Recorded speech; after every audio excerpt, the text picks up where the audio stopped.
a partir de estos momentos.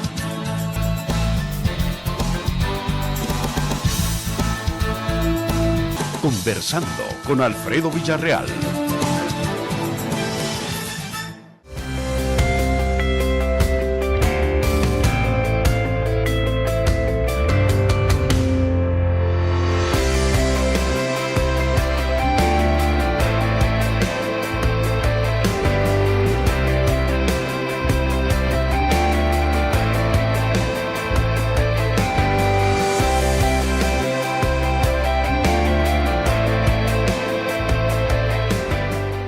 Nosotros estamos regresando sus impuestos con este tipo de obras.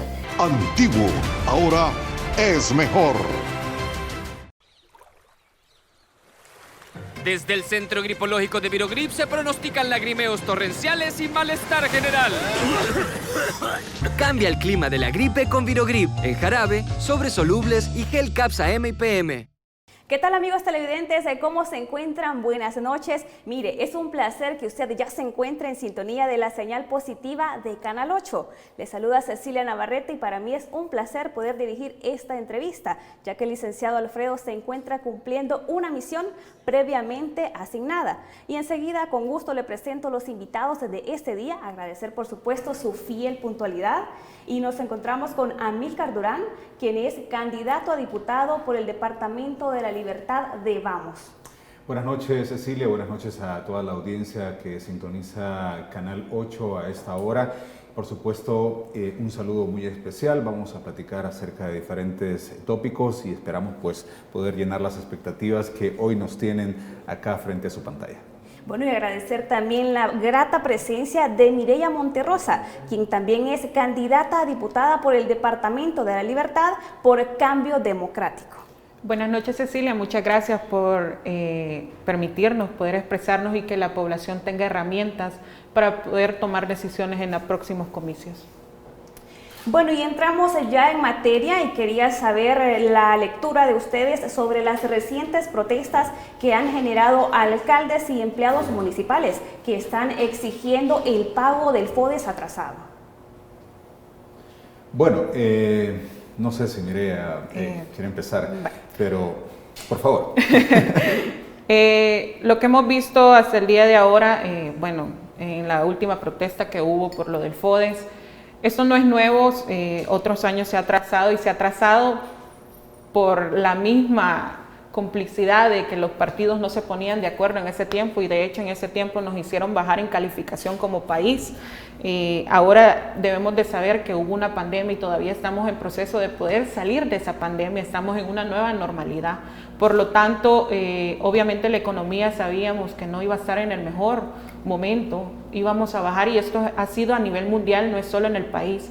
Desde abril el presidente ya había dicho, ya se había sentado con los diferentes representantes de instituciones, tanto con la empresa privada como con las alcaldías municipales, y les había dicho cuáles eran las consecuencias de lo que teníamos actualmente en la economía y con la pandemia.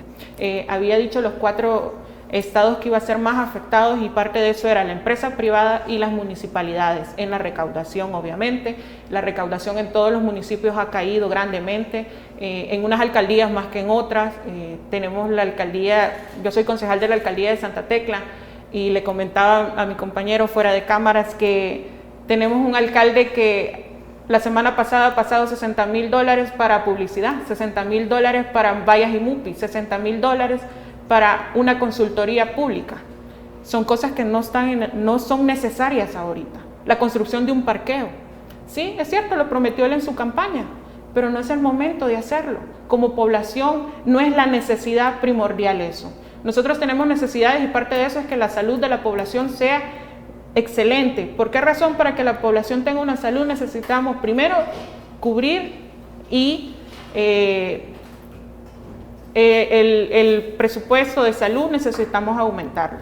Como municipalidad necesitamos, es cierto, hay municipios que necesitan más que otros, pero también hay municipalidades que hacen mal uso de ese fondo. Lastimosamente es por constitución que se les ha asignado a cada alcaldía, pero creo que eso debería de ser también los alcaldes deberían de ser más conscientes de las necesidades de la misma población y no hacer un mal uso de esto. Bueno, Amílcar, ¿cree usted que ellos tienen la razón? Recordemos que el pago de este FODES ha sido atrasado por 5 meses. Primero, quiero decirte, Cecilia, que el aspecto del FODES significa un reto para la Asamblea Legislativa y creo que ese reto todavía no ha sido retomado como debe de ser. Primero, porque hay que legislar dentro de ese FODES. Hay muchas diferencias que hacen que algunas alcaldías no puedan sobrevivir solo de las tasas y los impuestos y la gestión que puedan hacer de ayuda nacional o internacional y por lo tanto recurren al FODES para poder cubrir sus gastos corrientes. Pero hay otras alcaldías, como por ejemplo las de las cabeceras departamentales y las del área metropolitana de San Salvador, que las tasas y los impuestos y la gestión que hacen de ayuda, ya sea nacional e internacional, sí les da la oportunidad de poder ocupar el FODES, el 75% que por ley deben de ocupar en los proyectos municipales para poder hacerlo. Y la ley lo que dice es que el 25% restante pueden o podrían utilizarlo en el gasto corriente, pero no es ley que lo deben de hacer. Pero ¿qué es lo que sucede? Muchas veces los alcaldes administran mal el FODES. ¿Por qué digo que lo administran mal? Porque hay alcaldías que, bueno, acá Mireya me puede también apoyar en ese sentido. Hay alcaldías que tienen a alcaldes ganando $5,000, $6,000.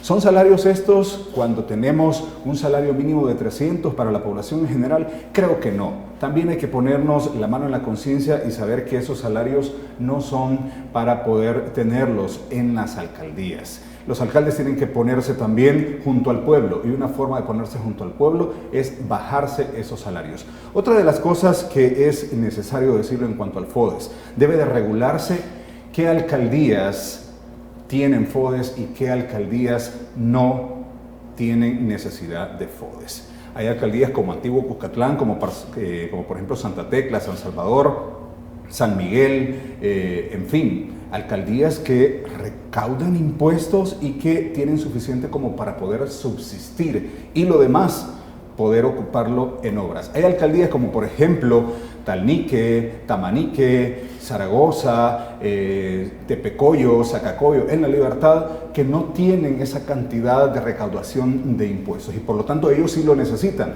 Entonces, en ese sentido, el reto es para los diputados en la Asamblea Legislativa para que puedan trabajar esa ley y reformarla a fin de que quien tenga más cantidad de recaudación de impuestos y tasas, pues la asignación del FODES sea menor y quien en realidad subsiste con el FODES, que sus gastos corrientes dependen del FODES, los salarios dependen del FODES, se le dé una mayor cantidad. Eso debe ser regulado. Aparte de eso, también lo que debe de ser regulado por la Asamblea Legislativa y reformar un poco la ley del FODES es el hecho de la fiscalización.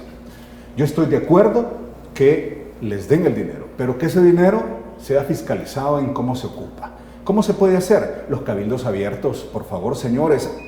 Los cabildos abiertos están en el Código Municipal, que tienen que hacerlos. Cabildos abiertos significa poder encontrarse con el pueblo y que el pueblo exponga sus peticiones en cuanto a lo que ellos necesitan, pero también que el pueblo les diga a los alcaldes qué no se ha hecho y que en esos cabildos, que a través de la ley del FODES se regule que haya alguien de la Corte de Cuentas de la República para que todo sea transparente.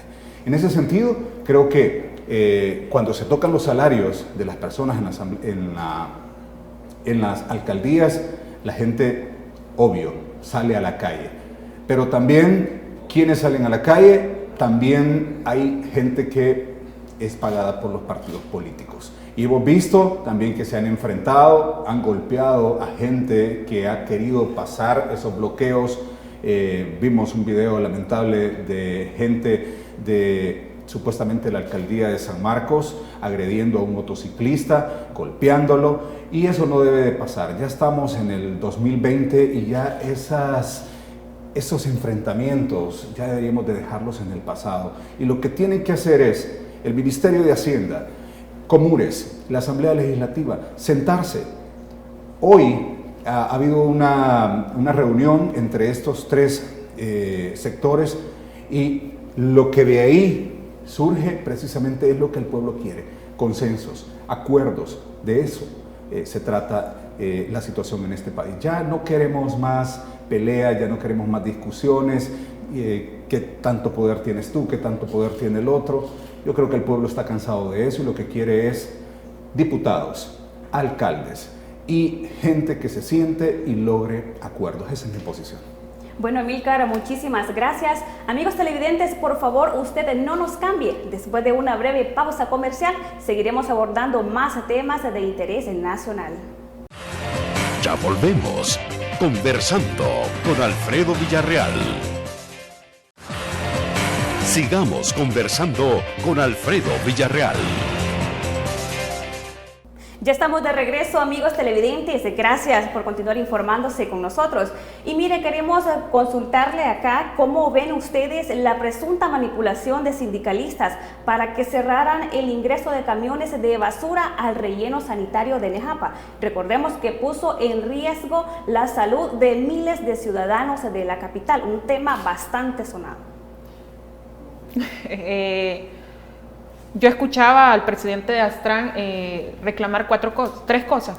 La primera era la retención de cuotas, la segunda era los 90 empleados que habían sido despedidos de la comuna y la tercera es que pararan la privatización de los desechos sólidos. Santa Tecla ya pasó por eso mismo, pasó por la privatización de un servicio municipal en el cual no tuvo ninguna consecuencia buena, sino que, ¿qué pasó? Dejamos a más de 100 empleados sin el sustento diario, se les suprimieron sus plazas. Todavía hasta el día de ahora tenemos personas, de hecho nosotros estamos en un proceso porque fuimos demandados, a pesar que mi persona no aprobó la supresión de plazas. Jamás he estado de acuerdo en algo que afecta a la población. Porque uno debe de ponerse siempre en los zapatos de la población y saber que con ese salario de ellos sobreviven y sobrevive su familia. Hacen un gran esfuerzo para que les alcance. Si $300 en nuestro país no es un salario que uno pueda sobrevivir, es solo para sobrevivir, no es un salario para hacerse rico. Y uno debe de estar consciente también como líder municipal, como líderes nacionales, debe de estar consciente en las consecuencias que genera esto. Y la verdad que el presidente de Astran tiene toda la razón. Tal vez no era la forma correcta, sino que primero se debía de entablar una mesa de diálogo con el alcalde municipal. Si el alcalde no quería entablarla, entonces se busca otros medios por medio del gobierno, por el Ministerio de Trabajo, por el Ministerio de Medio Ambiente. O sea, hay muchas más opciones y no irse a algo tan extremo como cerrar un botadero de basura, porque obviamente afecta a todo el municipio. Sabemos que San Salvador es grande y la recolección de basura a diario son muchas toneladas, entonces tal vez no fue la manera más correcta o la más idónea para poder entablar una mesa de diálogo, pero ya él decía el día de ayer que ya había una promesa de una mesa de diálogo con el alcalde para poder ver, y lo que ellos pedían eran esas tres cosas, esperando que el alcalde tome la mejor forma, la mejor decisión para beneficiar siempre tanto a la población como a los mismos empleados, porque al final una municipalidad no funciona si no tenemos a los empleados trabajando al 100 para la población. Bueno, también queremos escuchar la lectura de Amílcar sobre qué posibles soluciones se le podrían dar o cuáles serían las alternativas para buscar una mejor solución. Hay que hablar de los antecedentes de todo esto. Estos bloqueos ya se han dado en años anteriores. Y teniendo en cuenta que estamos casi a 4 meses y medio de las elecciones del 28 de febrero, todo tiene que ver con tácticas políticas. Definitivamente, todo tiene que ver con la política y ese problema de la basura siempre se ha utilizado para esa razón, para restarle imagen a un político X. No estoy hablando de ningún partido político, pero sí estoy hablando de la imagen que representa como alcalde. Se le resta imagen y por supuesto quienes sacan beneficio político de esa resta de imagen al otro es su contendiente. Y en este caso sabemos que se ha provocado esa crisis de la basura con un interés político. ¿Por qué lo digo esto? Porque luego de que se da toda la crisis, aparece gente del Ministerio de Gobernación, aparece gente de la Dirección de Centros Penales, diciendo vamos a hacer una campaña para que la basura se recoja y ahí puedes notar tú que lo que han creado es la crisis para luego presentar la solución al problema y entonces salir con capa de héroes los que vienen a hacer las cosas luego. Entonces, no podemos seguir jugando con la salud del pueblo en ese sentido. Estamos hablando de un problema grave de carácter sanitario y yo creo que hasta dónde vamos a llegar para poder lograr el voto de la gente, para poder restarle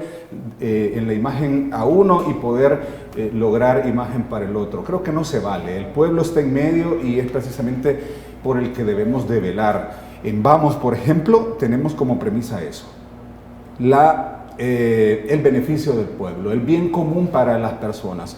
Y en ese sentido, creo que hay que sentar posición. Creo que esto es un juego político, estrategias políticas que tienen que ver con restar votos a poder endosárselos al otro, y en realidad lo que deberían de tener en cuenta nuestros funcionarios es que en medio está el ciudadano, en este caso en medio está el capitalino, el ciudadano que también transita por el área metropolitana de San Salvador.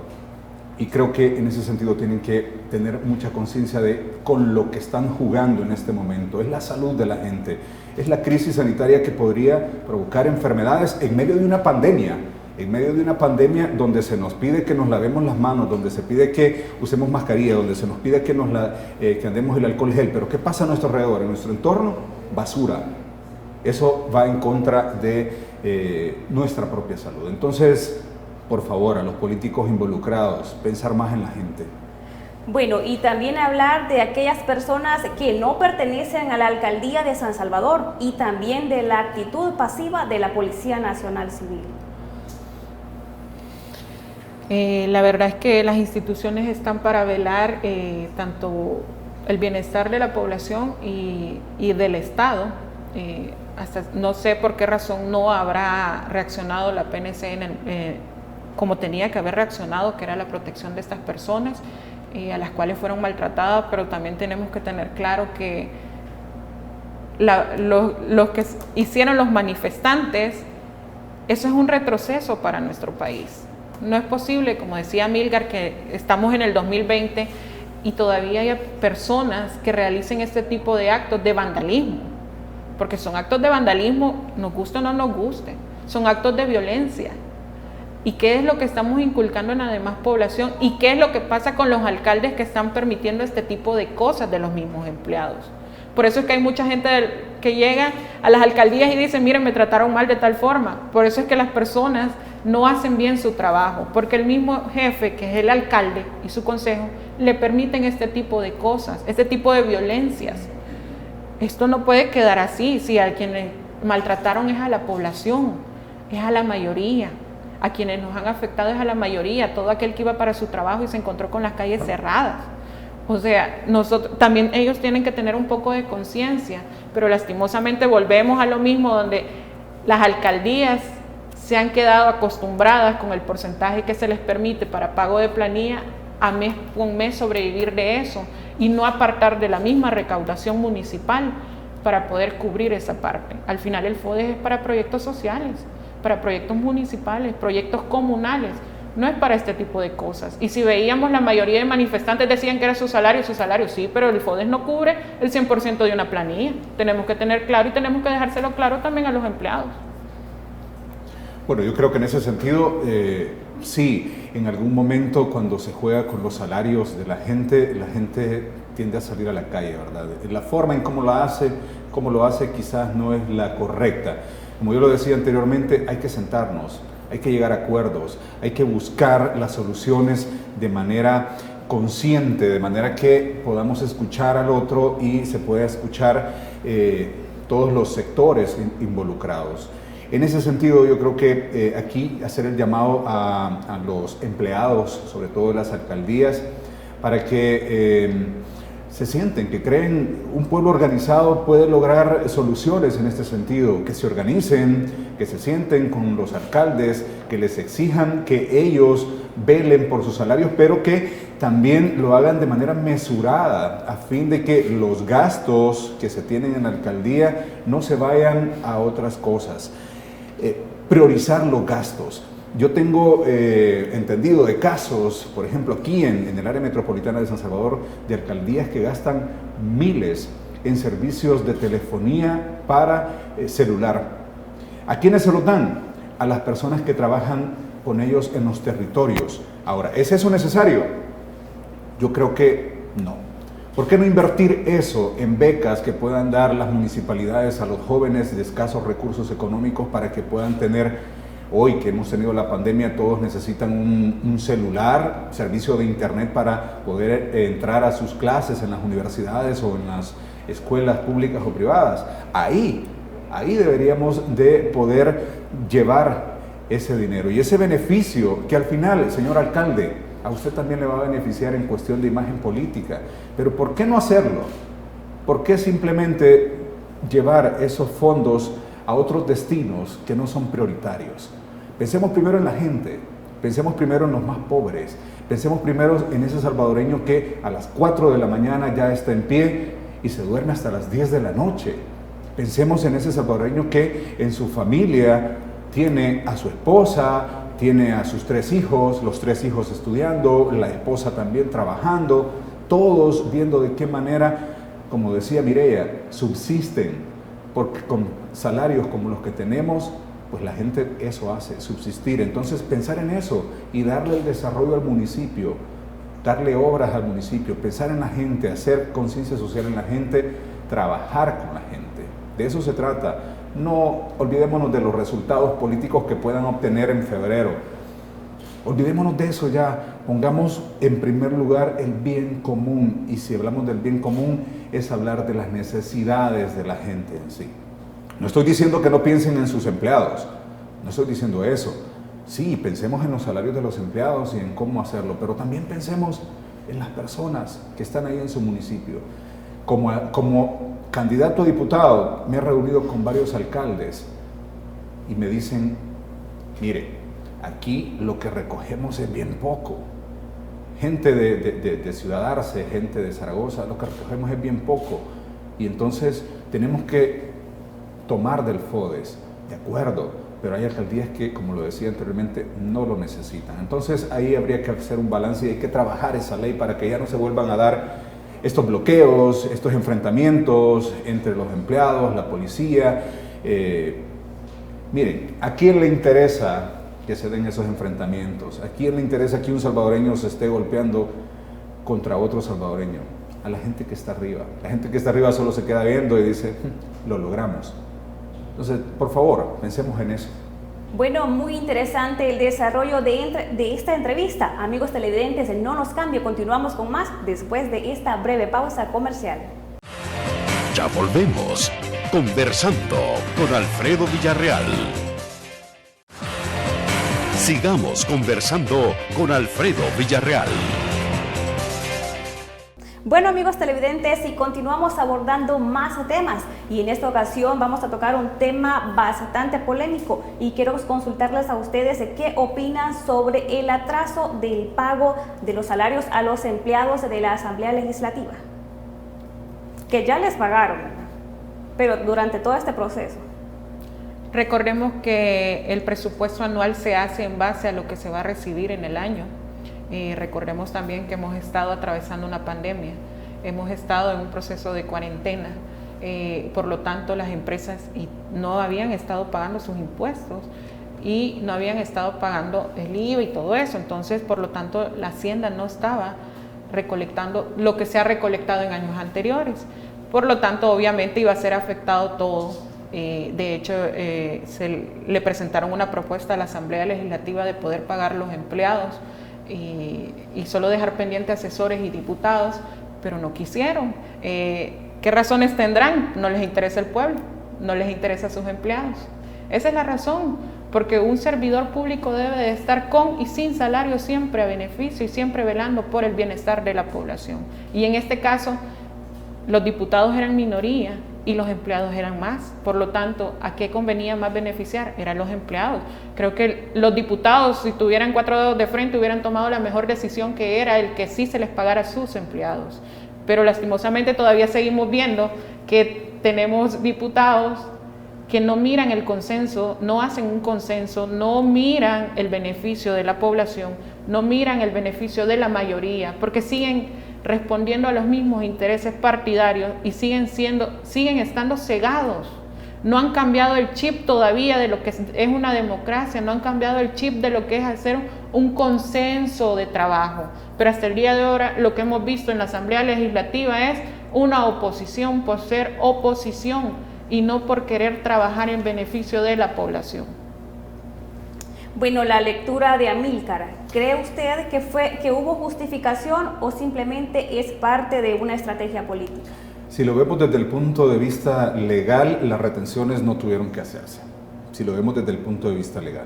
Ahora, si tomamos en cuenta el entorno en el cual El Salvador se encuentra, el entorno económico, pues estoy muy de acuerdo con Mireya. Estamos en medio de una pandemia y por lo tanto los diputados tuvieron que haberse puesto en los pies de sus empleados. Ahora, el ministro de Hacienda no hubiese tomado esa decisión de manera repentina. Esto creo que tenía que haberse hablado antes con los diputados y decirles, miren, ok, hagamos esto, dividamos las planillas. Ustedes tienen la posibilidad de poder subsistir un mes sin su salario, teniendo en cuenta que los salarios de los diputados pues están muy por arriba de los salarios de sus empleados. Pero tenemos a los empleados y tenemos a los proveedores. Y yo creo que hubiesen llegado a un acuerdo que hubiese dado legalidad a lo que se hizo con la retención de los salarios. Ahora, qué bueno que se llegó a ese acuerdo, qué bueno que a los empleados se les está retribuyendo por el trabajo que hacen, porque definitivamente eso es de ley. Y qué bueno que a los proveedores también ya se les empezó a cancelar por sus servicios prestados. Qué bueno. ¿Se dan cuenta cómo sentándonos en una mesa, cómo platicando y llegando a consensos se pueden lograr resultados positivos? Ahí está la clave. Nosotros lo invitamos a hacerlo. Ya les quedan pocos meses para estar ahí, pero todavía pueden hacer muchas cosas por el pueblo. Y nosotros, como candidatos, también llevamos esa perspectiva de llegar a sentarnos con el Ejecutivo para poder llegar a acuerdos. Yo siempre que me reúno con la gente en territorio, les hablo del triángulo del desarrollo. Y el triángulo del desarrollo tiene que ver con 3 puntos básicos que nos van a llevar a avanzar en los problemas de nuestro país. Primero, las leyes. ¿Quién las hace? El órgano legislativo. ¿Quién las ejecuta? El órgano ejecutivo. En medio de esos dos, ¿quién está? El pueblo.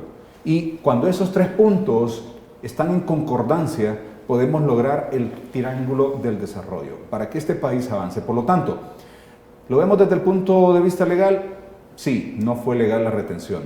Ahora, si lo vemos desde el punto de vista de sentarse, crear acuerdos y buscar soluciones, considero que se hizo lo oportuno por parte del ministro de Hacienda y lo oportuno por parte de los diputados que se sentaron y decidieron, pues dividamos planillas y paguémosles a los empleados y paguemos proveedores. En ese sentido, muy bien. Bueno, pero también hay un punto muy importante y es que a todas las instituciones se les paga. Pero ¿por qué la Asamblea Legislativa es parte de la confrontación entre el Legislativo y la Presidencia? ¿Qué opinan sobre eso? Tiene que ver con cuestiones políticas. Ahí sí, tiene que ver con sesgos políticos que van a llevar a enfrentamientos. Y ya sabemos que hay una carrera electoral y esa carrera electoral por parte de los diputados y por parte del Ejecutivo va a requerir un desgaste del enemigo. Y ahí está el punto. Lo que se dio es también parte de esa carrera política hacia el 28F. Amigos televidentes, no nos cambie, continuamos con más después de esta breve pausa comercial. Ya volvemos, conversando con Alfredo Villarreal. Sigamos conversando con Alfredo Villarreal. Gracias amigos televidentes por continuar en sintonía de Canal 8 y en este momento les vamos a preguntar a ellos qué es lo que les motivó a postularse como candidatos a diputados por el Departamento de la Libertad. A mí mi motivación ha sido desde los 16 años, soy parte de Cambio Democrático, tengo 12 años de estar haciendo política partidaria Siempre he visto el trabajo territorial de mi padre y mi madre, creo que esos son mis mayores ejemplos, el trabajar para los sectores más vulnerables. Eso es lo que me ha llevado también a ser secretaria general de la Juventud de Cambio Democrático. Tengo una organización social con la cual trabajo jornadas veterinarias totalmente gratis a nivel nacional, no solo en el Departamento de la Libertad. Eso ya tengo 3 años de venirlas trabajando, porque uno debe de aprender a trabajar para todos, tanto para los derechos humanos como para los derechos de los animales, porque parte del mismo desarrollo de la población es poder ver y ver por la salud de todos. Y recordemos que hay familias que tienen una mascota y cuando la mascota no se le ha desparasitado, no se le ha puesto sus vacunas, también corre peligro la misma familia de contraer alguna enfermedad. Entonces es parte fundamental también velar por la salud de ellos para poder que la familia esté de buena salud y su entorno. Parte de mi motivación ha sido esa, también el ver siempre que Cambio Democrático ha sido transparente en la forma de trabajar, la libertad también que nos ha dado Cambio Democrático hasta en sus mismos estatutos. Tenemos una total autonomía en la toma de decisiones, es lo que me llevó también a ser parte del Consejo Municipal de Santa Tecla. Hasta el día de ahora jamás Cambio Democrático me ha dicho tenés que votar de esta forma. Jamás, siempre me ha dejado tomar la mejor decisión porque sabe que el principio y el fin es la población, el ser humano y el mismo salvadoreño. Entonces eso es parte de mis motivaciones, el participar en política y el poder también transformar un poco del país, porque vemos que siguen los mismos diputados y todavía tenemos candidatos a diputados que son actualmente diputados y ya van por 5º y 6º periodo y quieren ser parte de la renovación de la Asamblea Legislativa. Es una vergüenza ver ese tipo de políticos que quieren ser parte de un cambio cuando jamás lo han hecho desde la Asamblea y todavía hasta el día de ahora lo siguen demostrando. No han visto el valor que tiene un voto en la Asamblea, no han visto también la democracia que eso tiene y no se han encargado tampoco de decirle a la población qué es el significado de un voto. Entonces creo que es parte de lo que tenemos que aprender a educar a la población. Tenemos primero que educarnos nosotros, por supuesto, educar a la población, darle a conocer las herramientas que tiene y el poder tan grande que tiene en un voto. Y la toma de decisión que demuestra en un país, el tomar las decisiones, el saber qué tipo de gobernantes vamos a poner, qué tipo de representantes vamos a poner, es importante, pero eso es parte de una campaña de educación que se tiene que realizar. Y eso es lo que espero yo de la nueva asamblea, que en verdad trabaje por renovar todo, por hacer un trabajo 100% para los salvadoreños y que dejen de ver ya los partidos. Si uno cuando llega a un cargo político, uno debe de quitarse su chaleco del partido. Es cierto, llegaste por ese chaleco, pero también llegaste por el voto que te dio la persona, llegaste por el apoyo que te dio las personas. Entonces uno al final termina siendo representante de la población, no de un partido político. Pero hasta el día de ahora tenemos diputados que siguen teniendo el mismo chaleco político, el mismo color partidario y no se lo han quitado, y esto no es así. La política no es esa forma, no es la manera correcta como han estado haciendo política, y esa es parte de lo que hay que demostrarle a la población, la forma correcta de hacer política, porque por culpa de esos políticos es que dicen que es corrupta la política y ya no creen en los nuevos políticos, por ese tipo de personas. Pero nosotros debemos de enseñarle a la gente que no es la manera correcta la que ellos han venido trabajando y debemos de demostrarle la forma correcta que se debe de hacer política partidaria, políticas sociales. Bueno, en el caso mío, fíjate que quiero contarle a tus televidentes, Cecilia, que he ejercido el periodismo por más de 20 años y eso me llevó en parte a la conciencia social de ver los problemas de los salvadoreños. Cuando me tocaban las coberturas en diferentes lugares, veía cómo el salvadoreño, pues ese salvadoreño que se levantaba desde temprano y se acostaba bien tarde y que se tenía que romper la espalda, como decimos en el caló, para poder llevar la comida a la mesa de su hogar. Y veía también lo otro, a lo cual se refería Mireya, un modus vivendi por parte de los diputados, por parte de los políticos que han llegado ahí y no quieren soltar el puesto.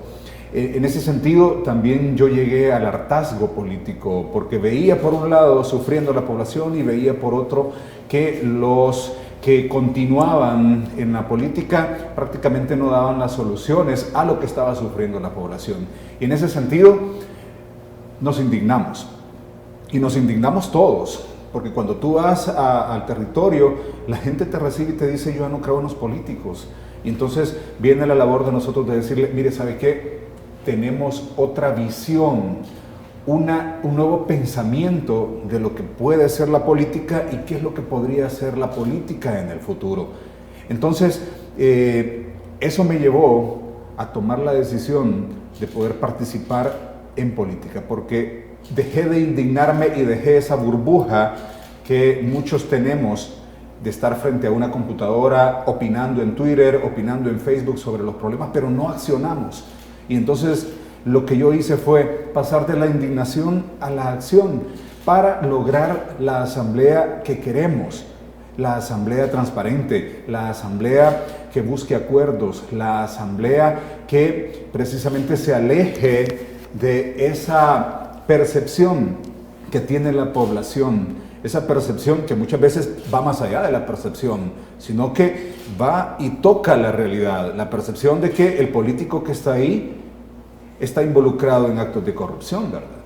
Entonces, cuando nosotros pasamos de esa indignación a la acción, lo que estamos haciendo es buscar nuevas formas de poder hacer política. Entonces, eso me llevó, y sobre todo me llevó al Partido Vamos, porque como nueva opción dentro del electorado, el Partido Vamos, primero me abrió las puertas y segundo, nos llevó a un proceso de selección en donde se buscaron los mejores para poder representarlos. En el Partido Vamos hemos pasado por diferentes filtros, donde se nos ha hecho diferentes entrevistas, incluso de carácter psicológico, de carácter político, de carácter legislativo, porque quieren saber que las personas que vamos como candidatos a diputados somos los mejores. Por lo tanto, ese proceso transparente, ese proceso incluyente me llevó a tomar la decisión y decir, aquí es. Desde aquí se pueden hacer los cambios reales que el salvadoreño necesita en todos los sectores que han sido excluidos en nuestro país, los sectores productivos de nuestro país, quieren cambios reales, quieren cambios ya, que no se les siga hablando con esa teoría, ¿verdad? De esto podemos hacer, esto podría lograrse. No, hagámoslo ya, logrémoslo ya, porque estamos en una carrera contra el tiempo. Estaba viendo yo los datos económicos de cómo vamos a cerrar este año. Vamos a cerrar con más allá del 90% de la deuda pública. Vamos a cerrar con un decrecimiento en las exportaciones. Vamos a cerrar con un nivel del 40% de pobreza en los hogares, ya casi llegando al 50% según los economistas que hoy están hablando con esto del presupuesto general de la nación que se ha presentado. Estamos hablando de que la inversión extranjera en nuestro país ha decrecido. Entonces, ¿cómo vamos a llegar al final de este 2020? Depende también de las decisiones políticas que se tomen desde el Ejecutivo y el Legislativo. Y también depende mucho de cómo se trabaje en el 2021 a partir de la nueva asamblea. Aquí la decisión la tiene el electorado y por supuesto, como decíamos desde el principio, hemos venido acá a hablarles de esa realidad para que tomen la mejor decisión, la decisión correcta que se tiene que hacer para lograr que El Salvador avance. Bueno, amigos televidentes, nos vamos a una pausa comercial, pero al regresar estaremos hablando sobre las propuestas políticas que estos candidatos a diputados tienen. Ya volvemos, conversando con Alfredo Villarreal. Sigamos conversando con Alfredo Villarreal. Amigos televidentes, y continuamos con más, y como dijimos anteriormente, vamos a conocer inmediatamente las propuestas políticas y qué cambios ustedes harían de llegar a la Asamblea Legislativa, si votarían a favor de la cúpula o por supuesto para el beneficio del pueblo. Si votaríamos por que la cúpula nos diga vote de esta manera, no. Cambio Democrático siempre está caracterizado por ser independiente en la toma de decisiones, claro, nunca violentando nuestros estatutos, que es el principio y el fin, el ser humano. ¿Qué cambios pienso introducir? Propuestas no te puedo dar porque sería campaña adelantada y no podemos hacerlo, pero sí puedo decirle a la población que voy a legislar totalmente con transparencia, comprometida 100% con mis valores, buscando siempre beneficiar tanto al Departamento de la Libertad como a todos los salvadoreños, buscando siempre el bienestar de cada uno de nosotros, sin bloquear la labor para poder seguir trabajando y transformando. Debemos de aprender a trabajar en conjunto con el Ejecutivo, cosa que no hemos visto actualmente en la Asamblea, pero nosotros en la nueva Asamblea se espera que en verdad trabaje para la población y parte de eso es trabajar en conjunto con las otras instituciones de gobierno. También tenemos todavía leyes sin aprobar, tenemos reformas sin aprobar, una tan importante como la del agua, tenemos la de las pensiones, que eso nos ha venido acabando hasta con la misma economía del país y son cosas que tenemos que reformar y transformar. Entonces es parte de los retos que llevamos como candidatos a diputados y la nueva Asamblea Legislativa que vamos a tener, y tenemos que aprender siempre, nunca quitar el principio y el fin de todo esto y el motivo por el cual estamos participando. Yo no creo que algún candidato a diputado esté participando por un salario o esté participando por el poder. Creo que no es la forma correcta tampoco, ni tampoco la mira que uno debe de tener. Los que hemos venido trabajando territorio y me alegra que Amílcar haga ese trabajo también, porque no todos los políticos lo hacen. Muchos solo son sí, que voy de candidato, o por puestos por sus mismos partidos o cúpula, y no es la forma de trabajar. Uno debe de aprender a conocer las necesidades de la población, de los municipios, de los cantones, porque no todas es la misma. Uno no puede andar diciendo un proyecto va a ser para todos, porque muchas veces en ese municipio no es esa necesidad. Entonces uno debe de aprender a conocer todas las necesidades, en este caso los 22 municipios de la Libertad, uno debe de aprender a identificarlas y saber qué municipios son más de extrema pobreza, qué municipios tienen más necesidad y qué municipios se puede desarrollar más económicamente. Y esa debe de ser la propuesta y el apoyo que se debe de dar en cada municipio. Desde la Asamblea Legislativa tenemos que velar también por la creación de leyes y la reforma de leyes para beneficio de eso. Y parte importante ahora es la economía, tenemos que hacer crecer la economía. Recordemos que hemos retrocedido tanto en la recaudación como en economía, pero nosotros como nueva Asamblea tenemos que hacer ese cambio y tenemos que ayudar a la población a salir adelante. Da lástima ver cuántos negocios han sido cerrados a raíz de que no pudieron seguir vendiendo por lo de la pandemia, pero esto ha sido un fenómeno a nivel mundial, no es solo de país. Hay países que han sido más afectados y hay países que han sido menos afectados, pero es parte de los representantes del país, de los gobiernos del país, tanto de la Asamblea como del Ejecutivo, el ver cómo se puede salir adelante, porque nosotros debemos de crear las condiciones necesarias para que la población pueda seguirse desarrollando en todos los aspectos, no solo en el aspecto de salud, no solo en el aspecto de educación, no solo en el aspecto económico. Una población tiene que ser desarrollada en todo para que pueda salir adelante y eso es parte del avance del país. Bueno, Amílcar, escuchamos inmediatamente sus propuestas, sus aspiraciones. Amílcar Durán quiere estar con el salvadoreño de a pie. Lo he venido diciendo a lo largo de la entrevista, con ese salvadoreño trabajador. Ahora, ¿qué leyes se pueden tocar y qué leyes se pueden crear? Primero, la ley del agua, un derecho fundamental para el ser humano. Creo que aún falta todavía mucho que hacer en cuanto a la discusión de la ley del agua, que hay diferentes proyectos ahí en la Asamblea Legislativa, algunos venidos desde las organizaciones sociales, desde las organizaciones del pueblo, y creo que al llegar a la Asamblea Legislativa hay que sentarse y empezar a hablar acerca de una ley de agua que precisamente dé el respaldo de que en la Constitución de la República se diga que el agua es un derecho humano para el salvadoreño. Eso falta todavía. Lo otro, cuestiones muy básicas, la salud, que la salud en nuestro país, aparte de ser universal, sea integral. Mira, en las visitas que hemos hecho a territorio, gente me ha dicho, la unidad de salud me queda a 2 kilómetros. ¿Y qué hace, le digo yo, si cuando alguien de aquí está embarazada y de repente llegan los dolores de parto? Buscamos el pick-up del vecino y esos 2 kilómetros en carreteras que no tienen el mejor estado para poder llevar a una embarazada ya teniendo los dolores de parto, han tenido que salir a medianoche para esa unidad de salud. O para el Hospital San Rafael, incluso los que están en el Departamento de la Libertad. Entonces son realidades y vamos a trabajar por esa salud que no solamente sea universal, sino que integral y que las unidades de salud tengan todo lo básico para poder atender a la gente. Otra cosa, la educación. La educación ya entró en una nueva era. Hoy las clases presenciales, pues si las llegamos a tener el próximo año, pues serán menos que las que hemos tenido en toda la historia del país.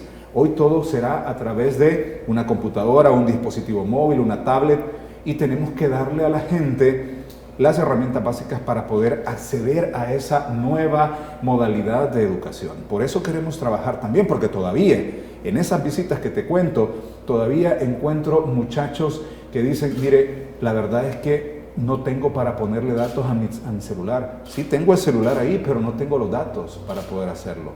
Sí tengo la laptop ahí, pero mire, fíjense que no tengo para pagar el internet, para tener wifi aquí en mi casa. Son realidades que se viven y que se viven en el interior, en las zonas rurales. Entonces queremos trabajar en eso también. Aparte de algo que el Partido Vamos ha venido desarrollando a lo largo de estos meses, es trabajar en la parte de la transparencia de los fondos públicos y la rendición de cuentas que se le pueda dar al pueblo salvadoreño sobre esos fondos, cómo se manejan, para qué son ocupados. También vamos a trabajar en ese sentido. La ley de pensiones también. Hoy hay personas que tienen pensiones, yo le llamo pensiones de hambre.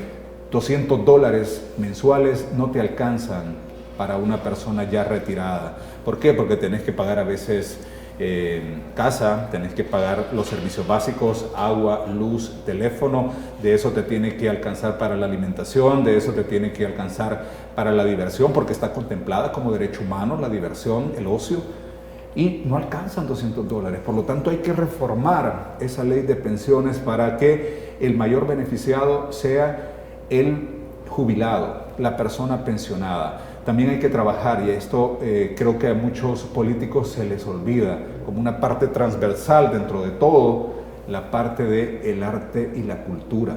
El arte y la cultura debe estar presente ahí, y no como un objeto decorativo, sino que como algo que nos va a llevar a la conciencia social a nosotros para poder transformar este país. Bueno, y hasta acá llegamos con el desarrollo de esta entrevista. Agradecer, por supuesto, a nuestros invitados, Mireya y Amílcar. Gracias. Un placer que nos hayan acompañado.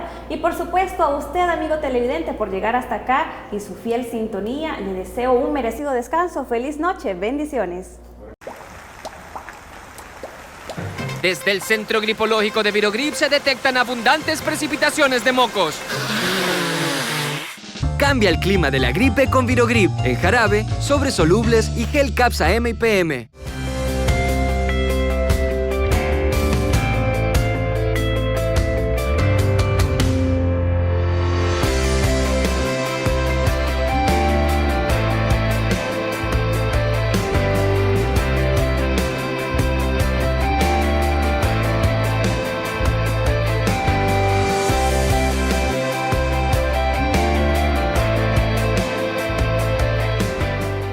Nosotros estamos regresando sus impuestos con este tipo de obras. Antiguo, ahora es mejor.